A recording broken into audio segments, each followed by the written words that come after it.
Hello. Welcome back to my This Beautiful Family 2 Days English. In this story, we will discuss about a lot of things that you are facing in a learning process. Now let's start with how to remember words. Before starting, if you are new in this family, please like and share the video and subscribe the channel, How to Remember Words. This is the 7th day at school. When I start lesson. At the beginning of the lesson, one student says, "I started to read more. I feel that it is good for me. I can see how my grammar is better, but I have a problem. When I read, I look up a new word in a dictionary. Then I continue reading. Sometimes when I see the same word again only 10 minutes later, I don't remember the word, and I have to look it up again. Can you help me to remember the words better?" Our teacher says that it is an interesting question, and she gives this explanation. It is absolutely normal that you don't remember the new word immediately. Usually, you will have to look up the word 5 times before you remember it. There will be also words that you will have to look up 10 or 15 times. These words are usually verbs. When we learn a new word, the word goes through phases.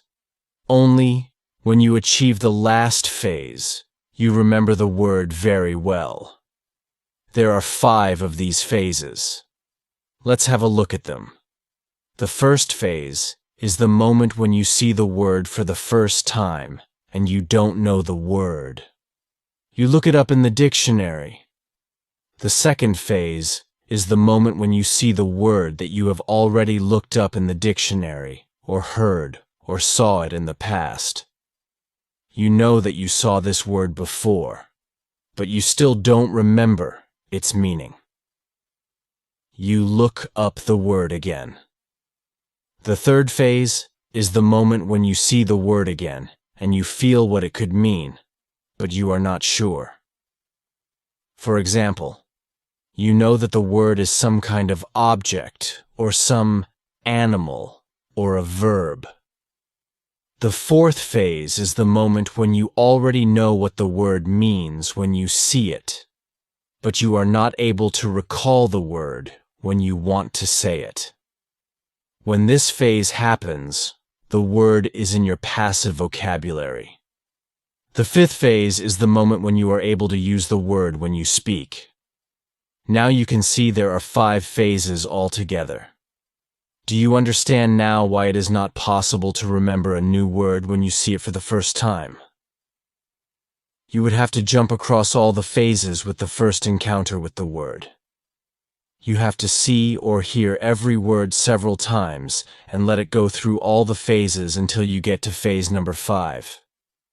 You can be happy not only when you learn a new word perfectly, but also when you get from one phase to the other. When it happens, you are closer to the final goal, and it is to use the word without problems in everyday communication. All of this is interesting to me. I didn't know about these phases, but it is all logical. It also happened to me that I looked up a new word in the dictionary, but 2 minutes later, I didn't know what the word was, and I had to look it up again. I felt stupid that I didn't remember the word. Now, I know that it is absolutely okay not to remember the word forever when I see it for the first time. I need several encounters with the word before I can use the word well. After school, I go to my football training. Our coach tells us that there will be a match on Saturday. The school team will play against another school team from Cambridge. Our coach tells me to come and play for the school team. I am very happy, and I am looking forward to the Saturday match. When you want to remember a new word, you need to see or hear the word about 10 times. One of the students has an important question. He wants to know how to improve his listening skills. He wants to know what the best approach is. Our teacher says, "Thank you for your question. Good listening skills are very important for communication. If you don't understand what people are saying, it will be difficult for you to speak with them." There are a lot of materials on the internet for students of English. Some students can have a problem with finding the right listening materials for them. Let's have a look at what you should listen to. There are two types of materials which you can listen to. You can listen to some audio, or you can watch a film. These are quite different materials, and different rules apply to them. When you listen to some audio, you should know 95% of the words, or more. If the audio has a lot of new words, read the text first if possible, and make sure you know all the words. When you practice listening, you practice getting information from a spoken language. You don't try to learn new words.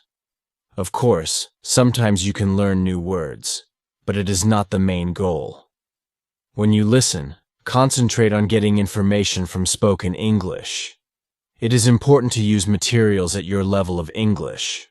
For example, you can use books in simplified English which contain an audio recording.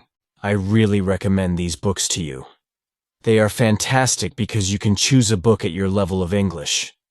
When you have such a book, read the book first, and then listen to the recording at home, or when at www.robinsoncrusoeinlevels.com or www.thelittleprinceinlevels.com.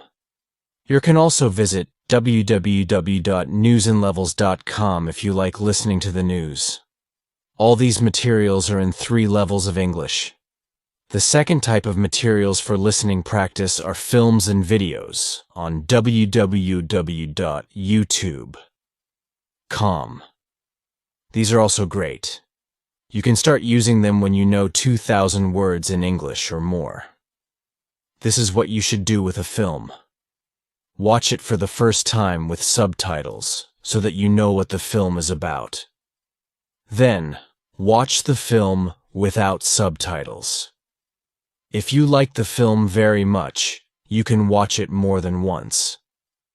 When you watch one film many times, with every view, you will understand more.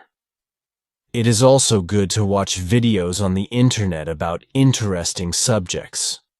For example, if you like nature, you can watch documentaries about nature. You can also watch reality shows.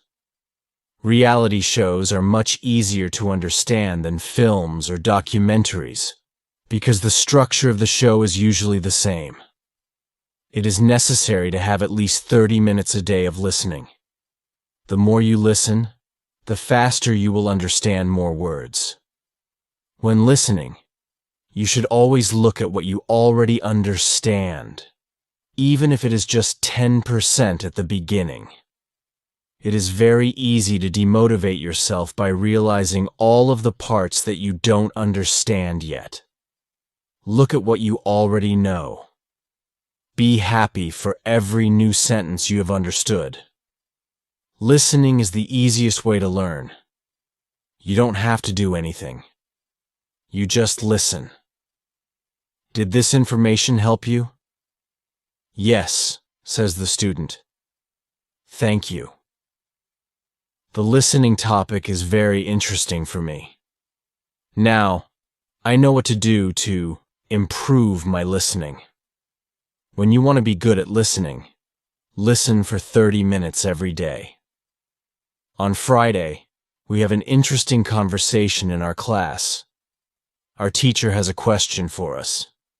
She asks, "What was your first reason to learn English?"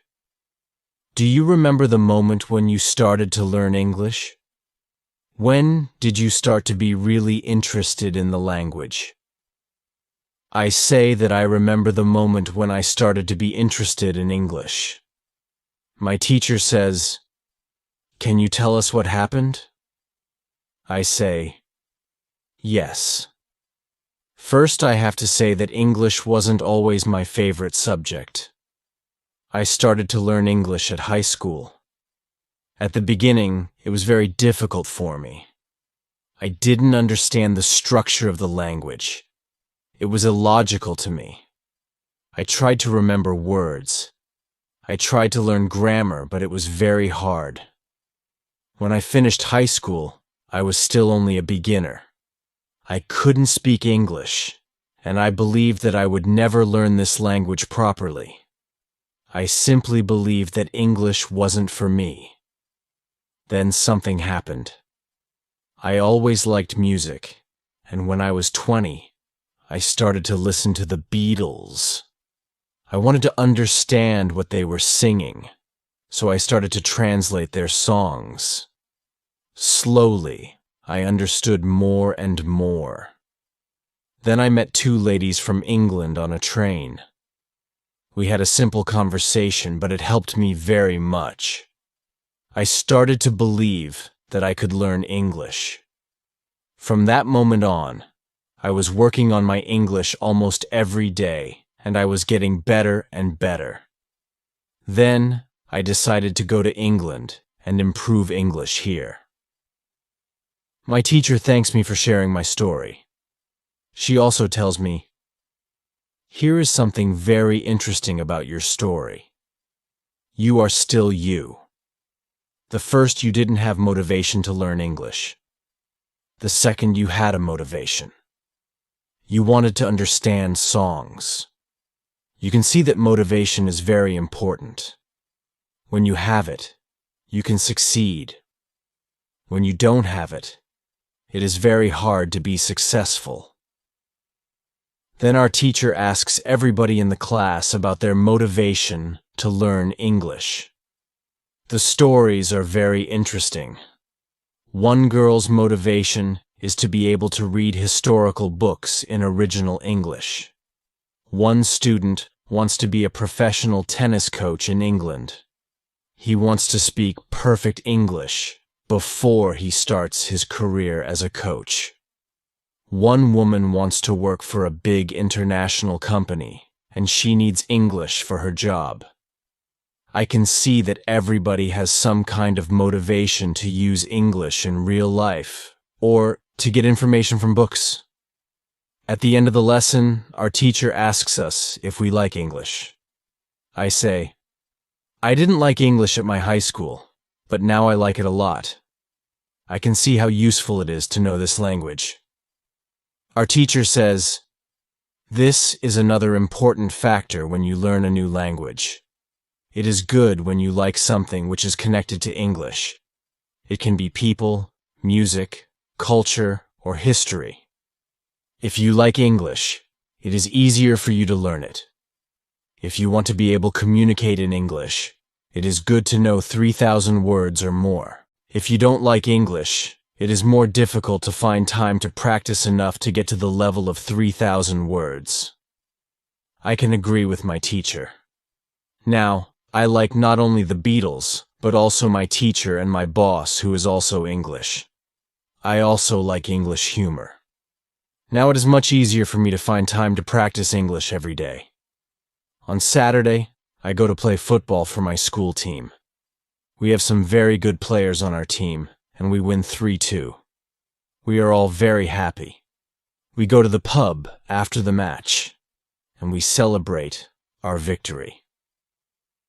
When you want to learn English, you need to have motivation to use English every day.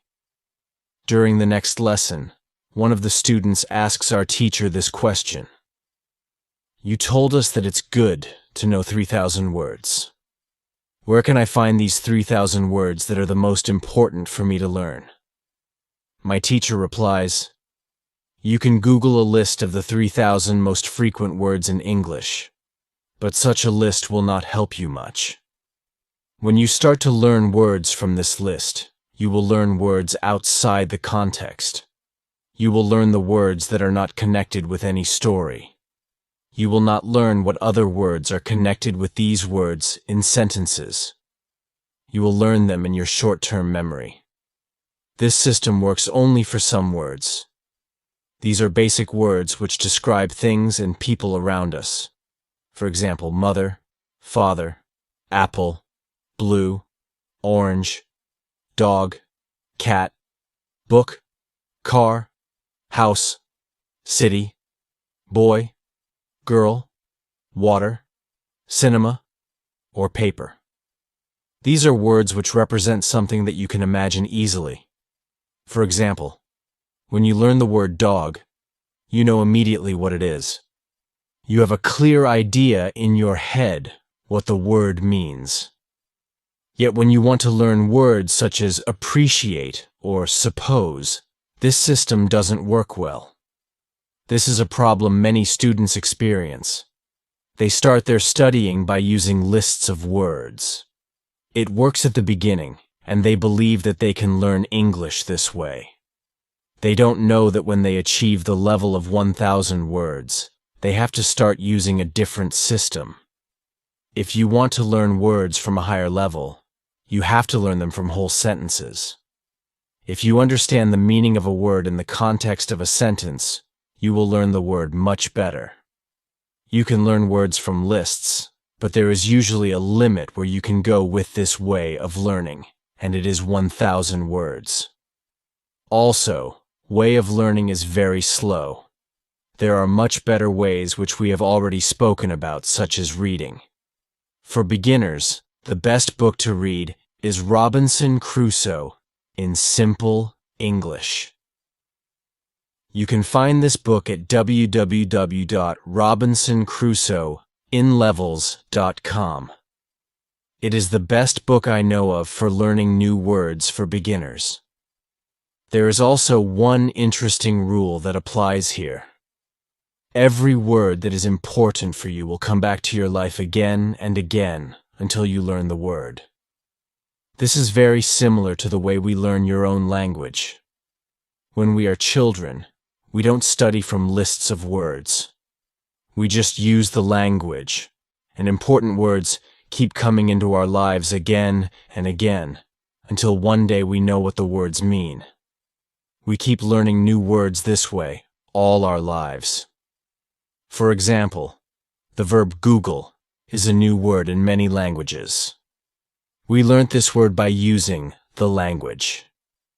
We didn't learn this word from any list of words. When you heard the word Google for the first time, you probably didn't know what the word meant. Then you heard it again and again, as the word was important for you. And after some time, you understood the word. You can forget about lists of words. Learn new words by reading stories and other interesting texts. When you use English a lot every day, you will learn new words more effectively than from lists of words. Does it make sense? Yes, says the student. Thank you. After school, I go to my work.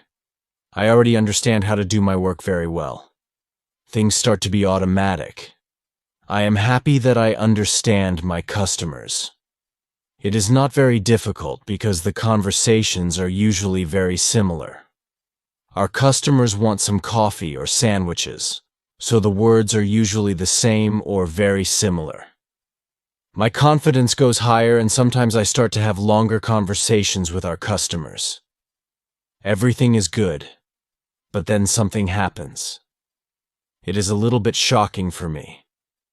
When you learn a new word, learn it as part of the whole sentence. When I am at my work, something interesting happens. Two customers come to our cafe. They are a husband and a wife. The man starts to speak to me. I know that he speaks English, but I don't understand him. I don't understand what he wants. I think that he wants something we don't have. So I call my boss. She speaks with the man, and she sells him 2 coffees and 2 of our regular sandwiches. I am surprised. When they leave, I go to my boss, and I tell her that I'm sorry, I didn't understand the man. She says that it is okay. She says that this can happen when people speak with an accent that is new to us. She tells me that the pair was from Scotland. The next day, I go to school and I tell this story to my teacher. I tell her that I felt really stupid that I didn't understand our customer. I wasn't sure if my English was good enough for my job. I started to doubt myself. My boss was okay with it, but I still needed some help from my teacher. I wanted to know what I could do in these situations. My teacher says, "I understand. You are used to English that people speak in London, but you aren't used to the Scottish accent. Your ears aren't used to listening to the Scottish accent.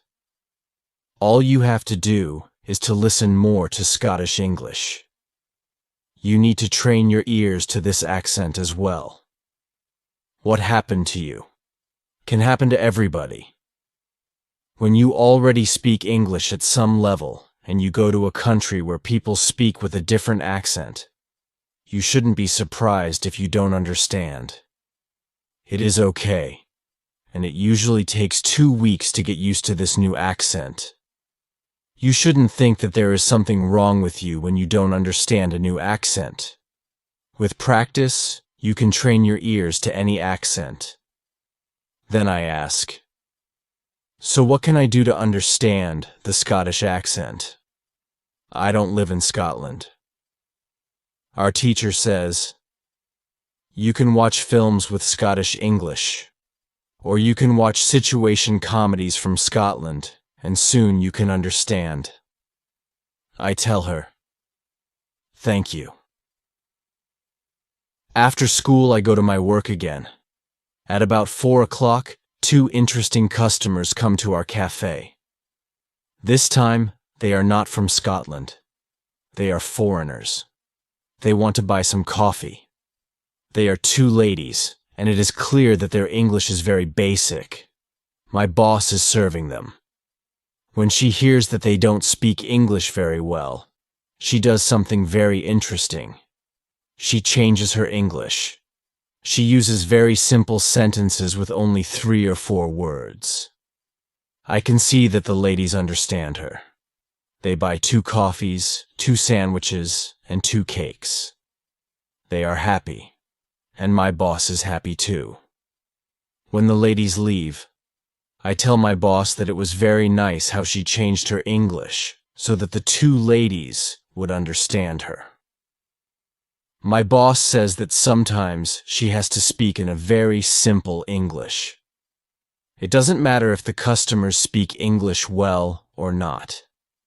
They are our customers, and we have to do everything possible to make them feel comfortable. If they see that they can speak English here, they can come to our cafe every day. I think that our boss is a good businesswoman. She does everything possible to make our customers happy. It is true that we have a lot of customers. Our cafe is busy every day. When you want to understand people with a special accent, listen to audio with their accent for some time. The next day at school, I tell my teacher about my experience with my boss and the 2 ladies who didn't speak English very well. Our teacher says, "Great. Your boss must be a very clever young lady. It is true that you can communicate with everybody. Even people who speak English very well can have a conversation with those who are just at the beginning of their journey. Today, we will speak about different levels of English and what you should be able to do at these levels. Let's start with the lowest level of 1,000 words. At this level, students can speak about some basic things from everyday life. The speaking is very limited, but it is already possible to communicate slowly for a short time with people who want to speak with you. Your sentences are short. They have usually 4 words. If the others also speak in short sentences, you can have a basic conversation. When students move to a higher level, which is 2,000 words, the conversations are easier and the sentences are longer. This is the level most of you in this class are at right now. You should be able to speak about many things from your life. You can speak about your family, hobbies, job, and traveling. Sometimes you may have a problem when you want to go into a deeper conversation on certain topics. However, this level is usually sufficient enough for everyday use of English. If you want to be able to have a deeper conversation on many topics, it is good to know 3,000 words. Your goal, as a student of English who wants to be able to speak English well, should be to learn 3,000 words. Of course, you can learn more than 3,000 words.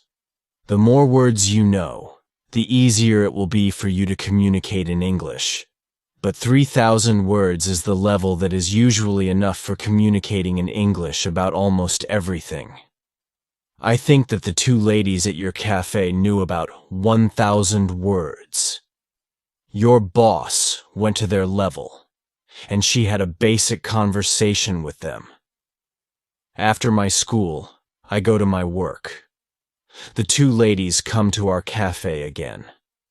They also bring two of their friends. It is my turn to serve them. I speak to them in simple, short sentences. They understand me. This is great. They tell me that they are tourists from Japan. They tell me that they like our cafe because people understand them here. When you want to be able to communicate in English, learn 3,000 words. One student has a very interesting question. She says, "I am very shy when I have to speak English. Can you help me to overcome my shyness?" Our teacher says, "It is true that when we use foreign languages, it is natural that we feel uncertain or shy. We are doing something that we are not perfect at. The possibility of making a mistake is great. I was also very shy when I learnt foreign languages. I remember well how I was afraid to make a mistake. When I did make a mistake, I felt stupid, and sometimes I blushed. Now, it is different. I use languages for communication. I care only about communication. You know that I am learning Spanish these days. Embarrassing situations can happen, but they can't stop me from using Spanish.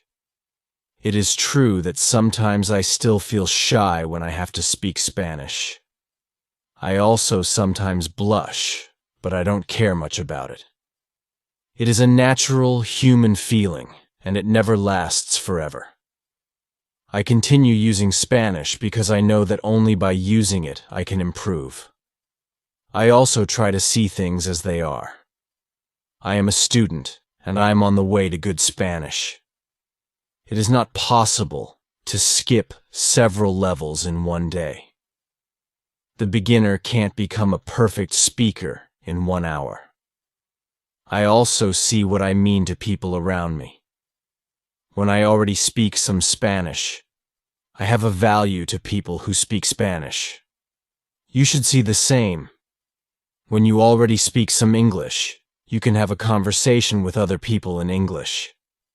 That's great. Look at what you already know. You know 2,000 words.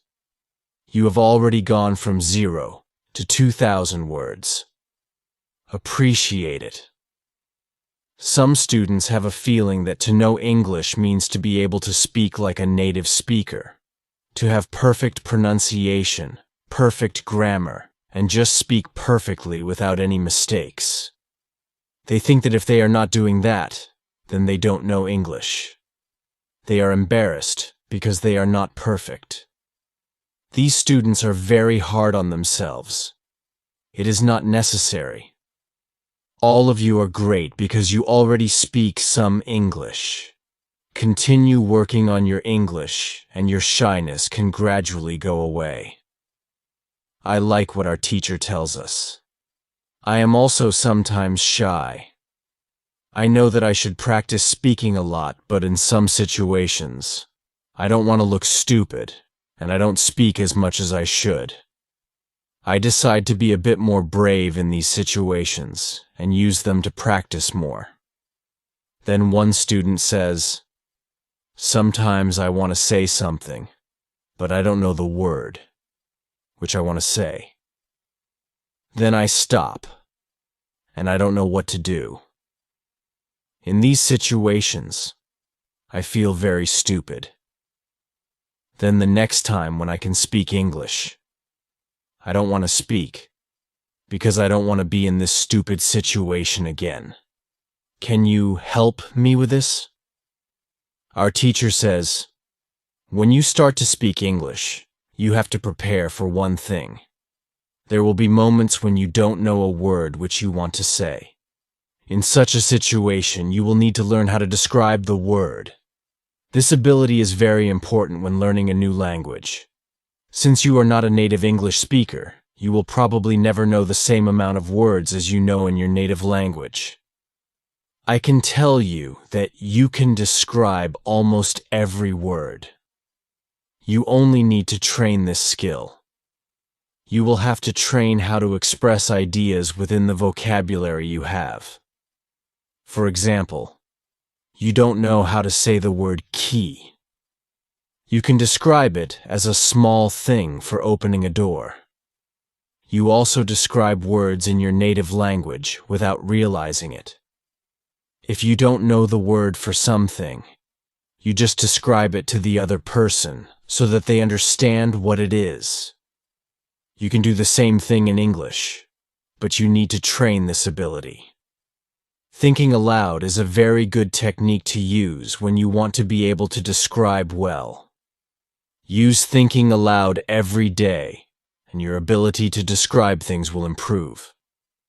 You can learn English only when you use English. It is okay to be shy, but it can't stop you from using English.